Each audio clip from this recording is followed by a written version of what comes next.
അമേരിക്കയും ഇറാനും തമ്മിൽ ഈ ആഴ്ച നടക്കാനിരിക്കുന്ന ചർച്ചകൾ പുതിയ അനിശ്ചിതത്വത്തിലേക്ക് നീങ്ങുകയാണ്. തുർക്കിയിലെ ഇസ്താംബൂളിൽ തീരുമാനിച്ച ചർച്ച ഒമാനിലേക്ക് മാറ്റണമെന്നും ചർച്ചകൾ ആണവ വിഷയത്തിലേക്ക് മാത്രമായി ചുരുക്കണമെന്നും ഇറാൻ ആവശ്യപ്പെട്ടതായി പ്രാദേശിക ഡിപ്ലോമാറ്റുകളിൽ നിന്ന് അറിയാൻ സാധിച്ചു.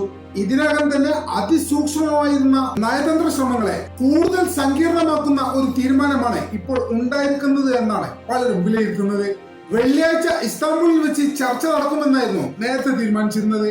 എന്നാൽ പശ്ചിമേഷ്യയിൽ അമേരിക്കൻ സൈന്യം അവരുടെ സാന്നിധ്യം ശക്തമാക്കുന്ന പശ്ചാത്തലത്തിൽ ചർച്ചയുടെ വേദിയും രൂപവും പുനഃപരിശോധിക്കണം എന്നാണ് ഇറാൻ മുന്നോട്ട് വെച്ച നിബന്ധന. ഇറാന്റെ ഡിപ്ലോമാറ്റുകൾ പറയുന്നത് ഇറാൻ ചർച്ചയുടെ ഫോർമാറ്റും പരിധിയും മാറ്റാൻ ആഗ്രഹിക്കുന്നുവെന്നും അമേരിക്കയുമായി ചർച്ച ആണവ വിഷയത്തിൽ മാത്രമായിരിക്കണമെന്നും ഇതിനോടകം തന്നെ അവർ നിബന്ധന മുന്നോട്ട് വെച്ചിട്ടുണ്ട്.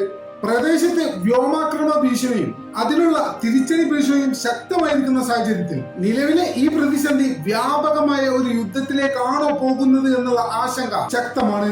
ഇതിനിടെ Oman, Saudi Arabia, UAE, Qatar, Egypt എന്നീ 5 രാജ്യങ്ങൾ നയതന്ത്ര പരിഹാരം കണ്ടെത്താൻ ശക്തമായിട്ടുള്ള ശ്രമങ്ങൾ ഇതിനോടകം തന്നെ ആരംഭിച്ചിട്ടുണ്ട്. ഈ സാഹചര്യത്തിലാണ് സംഘർഷം രൂക്ഷമാക്കുന്ന മറ്റൊരു സംഭവം. ഇതിനോടകം തന്നെ അറബിക്കടലിൽ നങ്കൂരമിട്ട USS അബ്രഹാം ലിങ്കൺ എന്ന വിമാനവാഹിനി കപ്പലിനെ നിരീക്ഷിക്കുകയായിരുന്ന ഇറാന്റെ ഒരു ഡ്രോണിനെ അമേരിക്കൻ സൈനികർ ഇതിനോടകം തന്നെ വെടിവെച്ച് താഴിട്ടു എന്നാണ് പുതിയ വാർത്ത വരുന്നത്. ഈ ഒരു സംഭവം സംഘർഷത്തിനുള്ള സാധ്യത വർദ്ധിപ്പിക്കുകയാണ് നിലവിൽ ചെയ്തിരിക്കുന്നത്. ഏതെങ്കിലും രീതിയിലുള്ള കരാർ ഉണ്ടായിട്ടില്ലെങ്കിൽ ഇറാനിൽ മോശം കാര്യങ്ങൾ സംഭവിക്കുമെന്ന് ഇതിനോടകം തന്നെ അമേരിക്കൻ പ്രസിഡന്റ് ഡൊണാൾഡ് ട്രംപ് മുന്നറിയിപ്പ് നൽകിയിട്ടുണ്ട്. ഞങ്ങളിപ്പോൾ ഇറാനുമായി ചർച്ചയ്ക്ക് തയ്യാറായി നിൽക്കുകയാണെന്നും അദ്ദേഹം ഇതിനോടൊപ്പം കൂട്ടിച്ചേർത്തു. എന്നാൽ ചർച്ചകൾ എവിടെ വെച്ചാണ് നടക്കുക എന്നതിനെ കുറിച്ചുള്ള ഒരു വ്യക്തമായ ചിത്രം അദ്ദേഹം നൽകിയിട്ടില്ല. ഇതിൽ നിന്ന് ഒരു കാര്യം വ്യക്തമാണ്, ഇറാന്റെ ആവശ്യം ശക്തവും വ്യക്തവുമാണ്.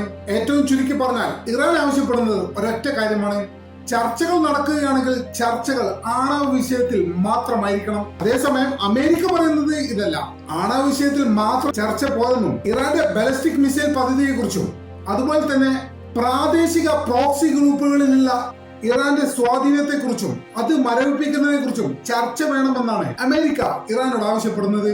ചുരുക്കി പറഞ്ഞാൽ ഇതൊക്കെ തന്നെയാണ് ഈ 2 രാജ്യങ്ങൾക്കിടയിലുള്ള പ്രധാന തർക്ക വിഷയം എന്ന് നമുക്ക് പറയാൻ സാധിക്കും.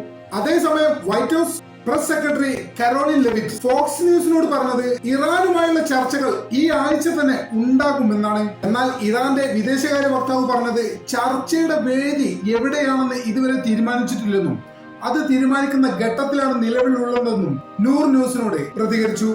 മിഡിൽ ഈസ്റ്റിലെ എല്ലാ രാജ്യങ്ങളും അതിനു പുറമെ തുർക്കിയും ഇത്തരമൊരു ചർച്ചയ്ക്ക് വേദിയാകാൻ താല്പര്യം പ്രകടിപ്പിച്ച് ഇതിനോടകം തന്നെ മുന്നോട്ട് വന്നിട്ടുണ്ട് എന്നും അദ്ദേഹം കൂട്ടിച്ചേർത്തു. ആരൊക്കെയാണ് ഈ ചർച്ചയുടെ ഭാഗമാകുക?